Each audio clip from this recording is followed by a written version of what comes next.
The seating chart had my name at table 18, tucked in the corner near the kitchen doors, mixed with catering staff and venue employees. My cousin Rachel's wedding reception had 300 guests, and I'd been placed with the people serving them. "We put you somewhere quiet," Rachel had explained earlier with false brightness. "You always seem uncomfortable at big social events. And honestly, the important tables are for Brandon's business contacts. You understand." Brandon, the groom, was a commercial real estate broker who'd spent the entire rehearsal dinner talking about his massive deals and game-changing negotiations. When someone had asked what I did, Rachel had jumped in before I could answer. "Olivia has a little online business," she'd said dismissively. "Handmade jewelry or something. It's very crafty." I'd opened my mouth to correct her, but Brandon had already moved on, laughing about some property sale. Nobody had seemed interested in the actual answer, so I'd let it go.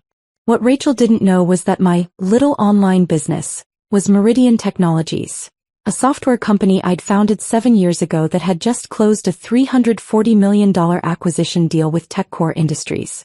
The announcement was scheduled to go live at 8 p.m. It was currently 7:43 p.m. I sat at table 18 between a server named Marco and the venue's event coordinator, both of whom were polite but clearly confused about why a guest was seated with staff. "Family politics," I explained with a slight smile. Marco nodded sympathetically. "Say no more. I've worked enough weddings to understand." At the head table, Rachel and Brandon held court. His parents, wealthy, connected, and very impressed with themselves, flanked them.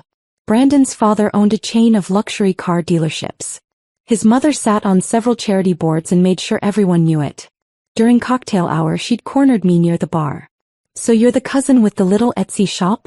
she'd said with a patronizing smile. "How quaint. It must be nice to have a hobby that makes a bit of pocket money." "It's not exactly. Brandon was just telling us about his latest commercial property deal. $12 million. Can you imagine?" She'd patted my arm. "But hobbies are important too, dear. Everyone needs a creative outlet." I'd excused myself before saying something I'd regret. Now, as dinner was served, an elegant plated meal that I ate with the catering staff, I checked my phone. The press release would go live in 11 minutes. TechCore's PR team had coordinated with major financial news outlets.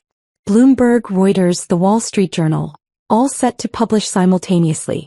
My phone buzzed with a message from my CFO. "Stock price already climbing in after-hours trading. This is going to be huge.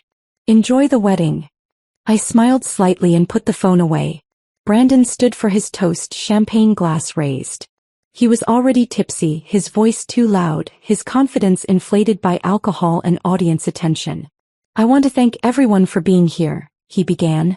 "Especially my incredible wife Rachel, who somehow agreed to marry a guy like me." Applause and laughter. "And I want to thank my parents for teaching me what real success looks like. Dad always said, work hard, make big deals, and never settle for small thinking." He gestured broadly. "That's what separates the winners from from everyone else." His eyes found me at table 18 and his smirk widened. "We're grateful to have everyone here, even family members with their little hobbies and side hustles. Because that's what family is. Supporting each other no matter what level we're operating at." He raised his glass. "To real careers and real success." The room erupted in applause. Rachel beamed. Brandon's parents looked proud. At table 18, Marco winced. "That was pointed." "Very," I agreed calmly. The first dance began, Rachel and Brandon swaying to a romantic ballad while guests watched and photographed. The DJ had dimmed the lights, creating an intimate atmosphere. My phone buzzed. 8 p.m. exactly. The press release was live. It started with confused murmurs near the bar where several guests were checking their phones. Then more phones came out. Then someone gasped audibly. The DJ's music continued, but the attention in the room had fractured. Guests were clustering in small groups, showing each other their phone screens, whispering urgently. Brandon's father pulled out his phone, scrolled, and went absolutely pale. Rachel noticed the disturbance, her smile faltering as she danced. Brandon, oblivious, kept swaying. Then someone, one of Brandon's business contacts, stood abruptly and shouted across the room, "Holy shit! Olivia Chin just sold her company for $340 million. The music stopped. Every head in the room turned toward table 18. Brandon stopped mid-dance step, his arms still around Rachel. What? The guest held up his phone, voice carrying in the sudden silence. Meridian Technologies, the software company, just got acquired by TechCore Industries. $340 million deal. The founder and CEO is... He scrolled, then looked directly at me. Olivia Chen. Age 33. Based in this city. That can't be right, Brandon said, but his voice had lost its confidence. Olivia does jewelry or something. I'm reading it right here on Bloomberg, the man insisted. Meridian Technologies, founded 7 years ago, specializing in enterprise security software. Fortune 500 client list. The acquisition is being called one of the most significant tech deals of the year. Rachel's face had gone from confused to horrified as understanding dawned. Her eyes found me across the room. Brandon's mother pulled out her own phone, hands shaking as she scrolled. Oh my God. It's true. There are photos. That's her. She held up her phone showing the press release photo. Me in a business suit, standing in Meridian's headquarters with our logo behind me. Professional, confident, unmistakably CEO. The room erupted. Guests swarmed their phones, frantically Googling. Conversations exploded. She's been running a multi-million-dollar company? Rachel said she sold jewelry online. Brandon just called her a hobbyist. That toast, oh my God, that toast. $340 million. She was sitting with the catering staff. Brandon stood frozen on the dance floor, his face cycling through confusion, disbelief, and dawning horror. Rachel had her hand over her mouth, tears forming. Brandon's father pushed through the crowd toward me, his earlier dismissiveness replaced with frantic business interest. Olivia. I had no idea. We should talk. I have connections in tech investment opportunities. I'm sure you do, I said calmly, staying seated at table 18. His mother appeared beside him, society polish cracking. This is incredible. Why didn't you say something? We would have seated you at the head table, introduced you to everyone. Would you? I asked quietly. Or would you have dismissed me anyway because I wasn't performing wealth the way you expected? She flushed. More guests approached, suddenly eager to know me, to claim connection, to discuss business. Brandon's groomsmen, who'd barely acknowledged me earlier, now wanted to talk tech and investments. I remained seated, Marco the server beside me trying not to laugh at the chaos. Rachel pushed through the crowd, mascara running, Brandon trailing behind her looking shell-shocked. Olivia, Rachel said desperately. I didn't know. I swear I didn't know. You never said you were a C. You never asked, I replied. You assumed. When people asked what I did, you interrupted to call it a little online business before I could explain. But you could have corrected me. I tried. Multiple times. At Thanksgiving, I mentioned Meridian was expanding. You changed the subject. At Christmas, I explained we'd landed a Fortune 500 contract. You asked if that meant I'd finally get a real job. At your engagement party, I tried to discuss our Series B funding. You literally walked away mid-sentence to talk to Brandon's friends. Each example hit like a physical blow. Rachel's face crumpled. Brandon stepped forward, his earlier smirk completely gone. The toast. Oh God, the toast. I said. You said I had a little hobby. A side hustle. That I wasn't operating at your level. I stood finally, looking him in the eye. For context, your biggest deal was $12 million. My company's annual revenue last year was $87 million. The acquisition you're all reading about values the company I built at $340 million. My personal stake is approximately 62%. The math hung in the air. Someone gasped as they calculated it. You're worth over $200 million, Brandon's business contact said, awestruck. On paper, I corrected. After the deal closes. But yes. The reception had transformed into chaos barely masked as celebration.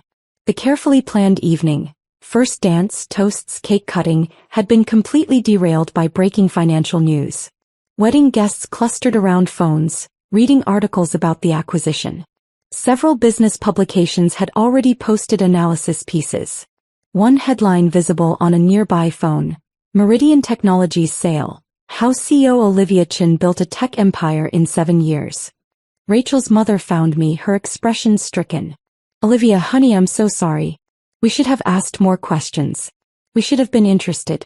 I just assumed when Rachel said jewelry business. You assumed I was unsuccessful, I finished gently. Because successful people announce it loudly, right? They perform wealth. They make sure everyone knows. I didn't, she floundered. I drive a 10-year-old car, I said. I live in a modest apartment.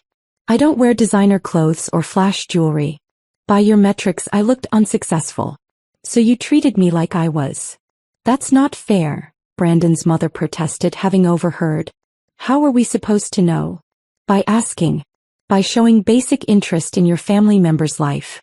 By not dismissing someone's career as a hobby before understanding what it actually involves. The event coordinator approached cautiously. Ms. Chen, there are reporters outside.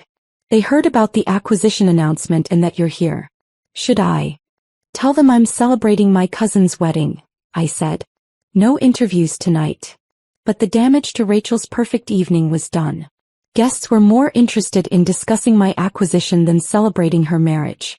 Brandon's business contacts had shifted their attention entirely to me. His parents' social standing had taken a hit. Everyone now knew they'd dismissed and mocked someone worth hundreds of millions. I found Rachel alone on a terrace, her perfect wedding composure shattered.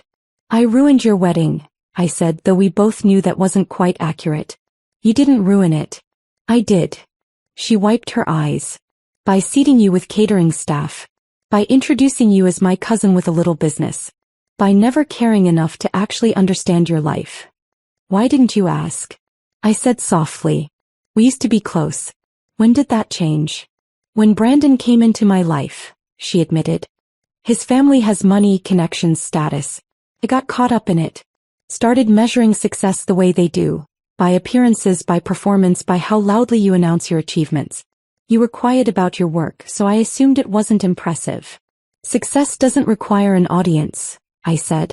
I know that now. She laughed bitterly.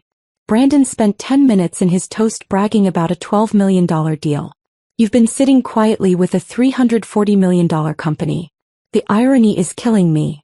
The difference is I built something, I said.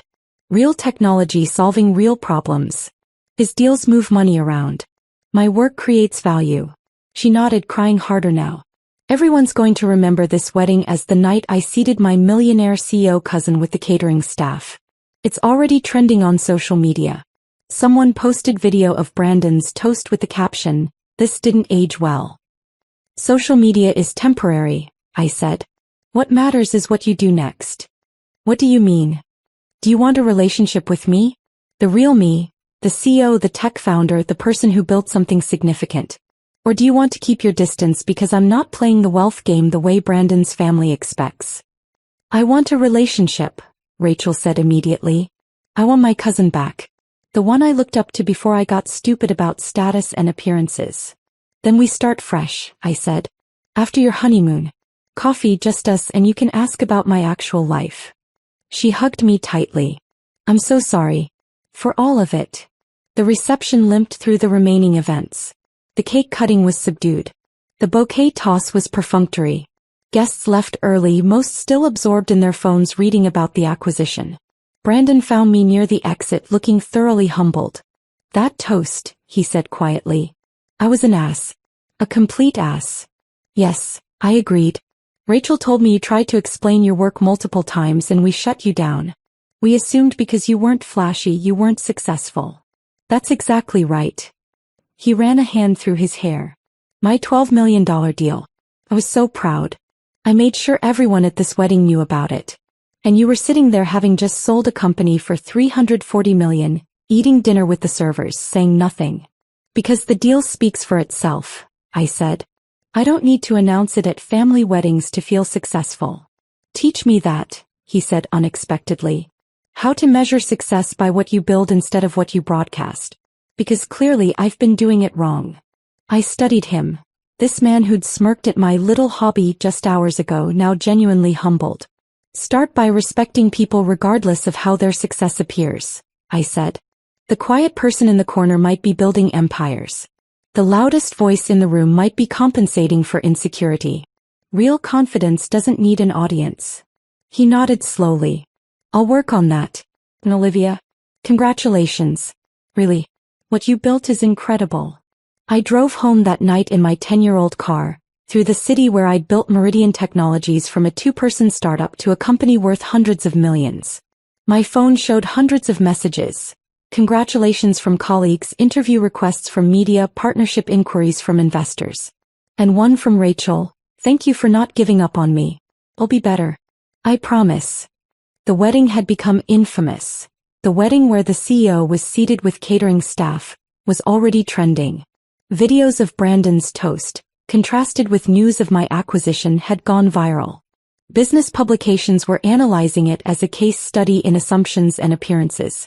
But none of that mattered as much as the simple truth. I'd built something real. Something valuable. Something that changed how companies handled security software. I'd done it quietly without fanfare, measuring success by impact rather than applause. Rachel and Brandon would learn that lesson eventually. Or they wouldn't. Either way, the company I'd built would stand as proof that real success doesn't need a spotlight. Sometimes it just needs table 18 and a press release timed perfectly to interrupt the first dance.